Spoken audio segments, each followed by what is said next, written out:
everyone and welcome to this week's preview. We've got racing from Flemington. It's Group 3 Standish Handicap Day, and also the main New South Wales meeting this week is Wyong. Finally, we have one on a Saturday thanks to Title Fighter and Capricorn Star last week, both ridden by Jamie Mott. So it was very good and hopefully can continue the success for this week. We've got 5 from Flemington, 2 from Wyong to look at. The first one at Flemington is race 5, and I like the favourite in this race, number 5, New York Luster. We're going to take a look at its last start win at Seymour. This was in a benchmark 58. It won by 5 1/4 lengths on this day, ridden by Blake Shin. Did this very, very easily. I think it's just come back a different horse this preparation, and what a horse it is promising to be. There's already been a winner out of this race, Lunar Module. The second place getter in the Roll the Dice colours has come out and won today, in fact, so that's a good sign. It won at Sale. First time down the straight is the only query I can see. From gate 9 down the straight, no disadvantage to be out in gate 9 down the straight. Should go into a forward position for Jamie Carr, and I think this is a good horse on the rise. I'm happy to be with it. Moving ahead to race 6, I like horse number 1 in Ruminate. We're going to take a look at its last start win in a benchmark 64 over 1,500 metres on the Caulfield Heath. On Saturday, it's a benchmark 70 over the 1,600 metres. I think this horse at 1,600 metres is absolutely perfect considering how it ran through the line in this replay. I like Tom Preble, the booking of Tom Preble, claiming the 3 kilos. From gate 3, it can position itself right on speed, and I just think it's a really good chance. It ran in this class and distance 2 starts ago at the Valley and started favourite.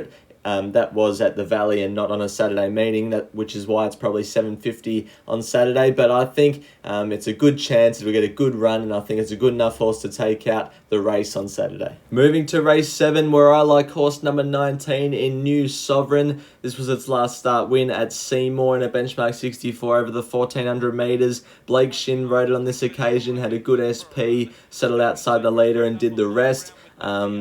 The main query with this horse is that it's the 3rd emergency and it still needs to get a run. But if it gets a run, I reckon it's a really good chance. From gate 3 in a big field, we'll get a nice little bit of cover, and it stays at the 1,400 metres where it's 2 from 3 in its career. It's only had 6 starts, so I still think it's pretty progressive and can take this rising class with authority. I'm with New Sovereign on Saturday. Race 8 is the feature. It's the Group 3 Standish Handicap over the 1,200 metres, and I've got the favourite here in Paray. We're going to take a look at its last start run at Canterbury. This was in a listed race over 1,200 metres where it looked at the 200 metres like it was going to win, but Iona Merck managed to get over the top of it.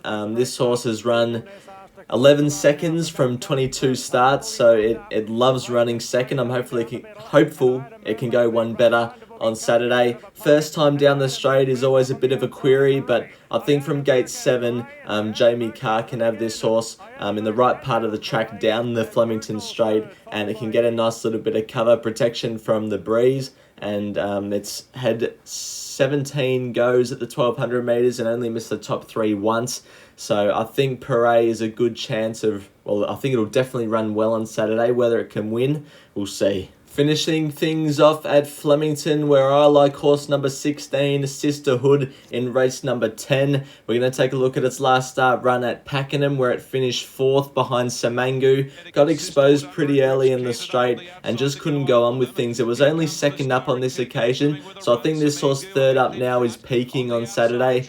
Staying at the 1,200 metres, I reckon, will really help its chances as well. It's had 1 go down the straight for probably its most disappointing run in its career, but I don't think it was right that day. The track was pretty wet. It was first up, might not have been fit enough, so I'm happy to forgive that run. Jamie Carr gets booked with Blake Shin riding in Queensland. Gate 10 is the right part of the track down the straight. It's 3 from 4 at the 1,200 metres, and I think it's the best way to get out at Flemington. Moving up to Wyong, we're in race 8. I like horse number 12, Red Breast. It's a $500,000 race, this. This was its last start run in the Bell Turf. This was also at Wyong, where it did a bit of a Pride of Jenny, came back to the field late and only got beaten by a half a length. They broke the track record on this occasion, so it did go out fast. It's a typical Gay Waterhouse leader. It just goes for fun and tries to hold on. Zach Lloyd is booked on Saturday, gate 3. I think it'll go straight to the front, and I'm hoping it doesn't give anything else a chance. I'm happy to be on Redbreast. I know where it will be in the run, and hopefully it can hold on. Last one for Saturday is Wyong, race 9. I like horse number 2, Flying Destiny. This was its first up run 2 starts ago at Rose Hill behind Eye of the Fire in the same class and 100 metres less distance than what it faces on Saturday. Finished a half a length off the winner on this occasion. Arguably should have won because it was in the worst part of the ground compared to Eye of the Fire, who was really launching down the middle of the track. Since this run, it went to Ramwick up to 1300 metres and just got trapped 3 wide, no cover. Complete forgive run. Now I think gate 2 and back to the 1200 metres can get a cosy run behind the speed, and I'm hoping we can see this horse's best. It's won 3 times at the 1200 metres before. It's won at Wyong before. I do think that this horse likes a bit of sting out of the ground as well, so the rain falling won't do this horse any harm.